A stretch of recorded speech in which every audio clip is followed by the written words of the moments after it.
ಚಿಕ್ಕೋಡಿ ಉಪವಿಭಾಗದಲ್ಲಿ ಕಳೆದ 3 ದಿನಗಳಿಂದ ಏನು ಮಳೆ ಪ್ರಮಾಣ ಕಡಿಮೆಯಾದ ಹಿನ್ನೆಲೆಯಲ್ಲಿ ಈಗಾಗಲೇ ಬಿತ್ತನೆ ಕಾರ್ಯ ಚುರುಕುಗೊಂಡಿರುವಂತದ್ದು. ಏನು ಜೂನ್ ತಿಂಗಳಲ್ಲಿ ಬಿತ್ತನೆ ಕಾರ್ಯ ಪ್ರಾರಂಭ ಮಾಡಬೇಕಾಗಿತ್ತು.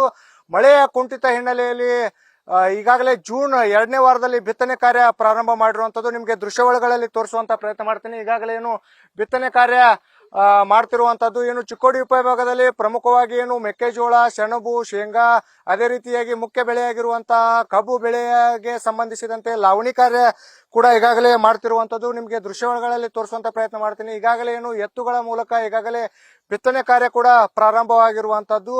ಅದೇ ರೀತಿಯಾಗಿ ಹೆಣ್ಮಕ್ಳು ಕೂಡ ಈಗಾಗಲೇ ಏನು ಮೆಕ್ಕೆಜೋಳವನ್ನ ಈಗಾಗಲೇ ಬಿತ್ತನೆಯನ್ನ ಮಾಡ್ತಿರುವಂತದ್ದು.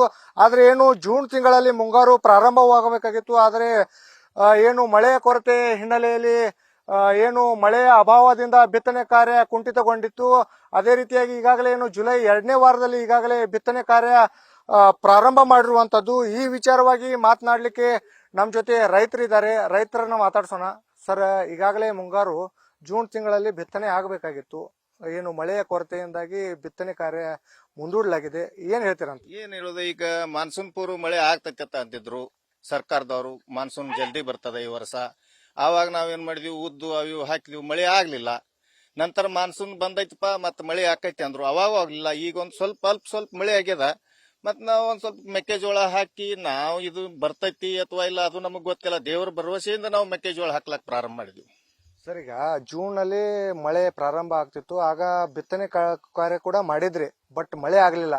ಅಲ್ಲಿ ಯಾವ ಬೆಳೆ ಬೆಳೆದಿದ್ರಿ, ಈಗ ಯಾವ ಬೆಳೆ ಬೆಳಿತಾ ಇದ್ರಿ ಅಂತ? ಜೂನ್ ನಲ್ಲಿ ಉದ್ದು ಹಾಕಿದ್ವಿ ನಾವು. ಉದ್ದು ಹಾಕಿದ್ವಿ, ಮಳೆ ಆಗ್ಲಿಲ್ಲ. ಏನಾರ ಕೊಡ್ಬೇಕು ಬೆಳೆಗಳಿಗೆ ವಿಮೆಗಳನ್ನು ಸರಿಯಾಗಿ ರೈತರಿಗೆ ತಲುಪಿಸುವಂತ ಕಾರ್ಯ ಸರ್ಕಾರ ಮಾಡ್ತಾ ಇಲ್ಲ. ನಮಗ್ ದುಃಖ ಏನಂದ್ರ, ಯಾರೋ ಮಧ್ಯವರ್ತಿ ದಲ್ಲಾಳಿಗಳಿಗೆ ಇವೆಲ್ಲ ಹಣ ಹೋಗ್ತಾವು. ರೈತರ ಅನ್ಪಡಿರ್ತಾರ, ವಿಶೇಷವಾಗಿ ರೈತರು ಏನಪ್ಪಾ ಮುಗ್ಧರಿರ್ತಾರು. ಅವ್ರಿಗೆ ಸರಿಯಾಗಿ ಅವು ಎಲ್ಲ ಮುಟ್ಟುವಂತ ವ್ಯವಸ್ಥೆ ನಮ್ಮ ಜಿಲ್ಲಾಧಿಕಾರಿಗಳು ಹಾಗೂ ನಮ್ಮ ಕೃಷಿ ಸಚಿವರು ಎಲ್ಲಾರು ಮಾಡ್ಬೇಕಂತ ಹೇಳಿ ನಮ್ಮ ವಿಚಾರ. ಇನ್ನೊಂದು ಏನಪ್ಪಾ ಅಂದ್ರೆ, ಈ ನೆರೆ ಮಹಾರಾಷ್ಟ್ರದಲ್ಲಿ ಈಗ ನೋಡ್ರಿ 2 ಲಕ್ಷ ರೂಪಾಯಿ ಪ್ರತಿ ರೈತರಿಗೆ ಸಾಲ ಮನ್ನಾ ಮಾಡ್ತಾ ಇದ್ದಾರೆ.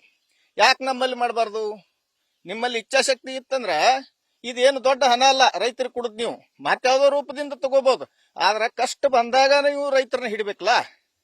ಇದೊಂದು ಸಮಯ ಇದೆ. ಡಿ ಕೆ ಶಿವಕುಮಾರ್ ಸಾಹೇಬ್ರೆ, ದಯಮಾಡಿ ತಾವು ಈ ರೈತರ ಬದ್ದಲ್ಲಿ ವಿಚಾರ ಮಾಡ್ರಿ, ಸಾಲ ಮನ್ನಾ ಬದ್ದಲ್ಲಿ ವಿಚಾರ ಮಾಡ್ರಿ. ಇದೊಂದ್ಸರಿ ಅವ್ರನ್ನ ಋಣಮುಕ್ತಗೊಳಿಸ್ರಿ. ಮುಂದೆ ನಾವು ನಿಮ್ಮನ್ನ ಯಾವತ್ತು ಕೇಳುವಂತ ಪರಿಸ್ಥಿತಿ ಬರಬಾರ್ದಂತ ಭಗವಂತನಲ್ಲಿ ಬಿಡ್ಕೋತೀವಿ. ಸರ್, ಈಗ ಜೂನ್ ತಿಂಗಳಲ್ಲಿ ಏನು ಕಬ್ಬಿನ ಲಾವಣಿ, ಯಾಕಂದ್ರೆ ಇಲ್ಲಿ ಪ್ರಮುಖ ಬೆಳೆಯಾಗಿರುವಂತದ್ದು ಕಬ್ಬು. ಈಗಾಗಲೇ ಜೂನ್ ಅಲ್ಲಿ ಲಾವಣಿ ಮಾಡಿದ್ರೆ ಒಂದು 11 ತಿಂಗಳಲ್ಲಿ ಕಬ್ಬು ಕಟಾವಿಗೆ ಬರುತ್ತೆ. ಈಗ 1 ತಿಂಗಳು 1.5 ತಿಂಗಳು ಮುಂದ್ಗಡೆ ಬಂತು. ಏನ್ ಹೇಳ್ತೀರಿ? ನಾವೇನು ಮೊದಲೇ ಮಳೆ ಆಗಲ್ಲದಕ್ಕಾಗಿ ಹೊಳೆಯಲ್ಲಿ ನೀರು ಕಡಿಮೆ ಇರೋದ್ರಿಂದ ಹಳೆ ಕಬ್ಬನು ಒಣಗ್ತಾ ಇವೆ. ಅದರಿಂದ ಜೂನ್ ನಲ್ಲಿ ಯಾವ ರೈತರು ಕಬ್ಬ ಹಚ್ಚುವ ಸಾಹಸಕ್ಕೆ ಕೈಯನ್ನ ಹಾಕಿಲ್ಲ. ನಿಶ್ಚಿತವಾಗಿ ರೈತರಿಗೆ ಅತ್ಯಂತ ನುಕ್ಸಾನ ಆಗ್ಲತ್ತೈತಿ. ಯಾಕಂದ್ರೆ ಮೊದಲಿನ ಕಬ್ಬು ಒಣಗ್ತಾ ಇದೆ, ಸ್ವಲ್ಪ ಮಳೆ ಆಗೋಣ. ಈಗ ರೈತರು ಒಬ್ಬೊಬ್ರು ಯಾರೋ ಲಾವಣಿ ಮಾಡ್ತಾ ಇದ್ದಾರೆ. ಆದ್ರ ಸಂಪೂರ್ಣ ಮಳೆ ಆಗೋತಾನ ಯಾರೋ ರೈತರು ಮಾಡಬಾರ್ದು ಅನ್ನೋದು ನಮ್ ವಿಚಾರ. ಮಾಡ್ರಿ ಇಷ್ಟ. ಏನು ದೇಶದ ಬೆನ್ನೆಲುಬು ರೈತ ಅಂತಾರೆ. ಆದ್ರೆ ಈಗಾಗಲೇ ಏನು ಮುಂಗಾರು ಕೈಕೊಟ್ಟಿರೋ ಹಿನ್ನೆಲೆಯಲ್ಲಿ ಬೆಳೆಗಳೆಲ್ಲವೂ ಸಹಿತ ಬಿತ್ತನೆ ಕಾರ್ಯ ಮಾಡಿದ್ರು. ಆದ್ರೆ ಮಳೆ ಇಲ್ಲದ ಹಿನ್ನೆಲೆಯಲ್ಲಿ ಮತ್ತೆ ಮರು ಬಿತ್ತನೆಯನ್ನ ಮಾಡ್ತಿರುವಂತದ್ದು. ಅದಕ್ಕೆ ಏನು ಬೆಳೆ ವಿಮೆಯನ್ನ ಈಗಾಗಲೇ ಸರ್ಕಾರ ಘೋಷಣೆ ಮಾಡುತ್ತೆ. ಆದ್ರೆ ಮಧ್ಯವರ್ತಿಗಳ ಹಾವಳಿಯಿಂದಾಗಿ ಏನು ಬೆಳೆ ವಿಮೆ ಕೈಗೆ ಮುಟ್ತಾ ಇಲ್ಲ. ಅದೇ ರೀತಿಯಾಗಿ ಈಗಾಗಲೇ ನೂತನ ಸಿಎಂ ಆಗಿರುವಂತಹ ಡಿ ಕೆ ಶಿವಕುಮಾರ್ ಅವರು ಏನು ರೈತರ ಸಾಲ ಮನ್ನಾ ಮಾಡಿ ಅಂತ ಹೇಳಿ ಈಗಾಗಲೇ ಏನು ನ್ಯೂಸ್ ಫಸ್ಟ್ ಜೊತೆಗೆ ಏನು ರೈತರು ಮಾತನಾಡಿರುವಂತಹದ್ದು. ಆದಷ್ಟು ಬೇಗ ಬೆಳೆ ವಿಮೆಯನ್ನ ರೈತರ ಅಕೌಂಟ್ಗೆ ಜಮೆ ಮಾಡಬೇಕೆನ್ನುವುದು ಕೂಡ ನ್ಯೂಸ್ ಫಸ್ಟ್ ನ ಆಶಯವಾಗಿದೆ. ಕ್ಯಾಮರಾ ಪರ್ಸನ್ ಸುನಿಲ್ ಜೊತೆ ಸಂಜಯ್ ಕೌಲ್ಗಿ, ನ್ಯೂಸ್ ಫಸ್ಟ್, ಚಿಕ್ಕೋಡಿ.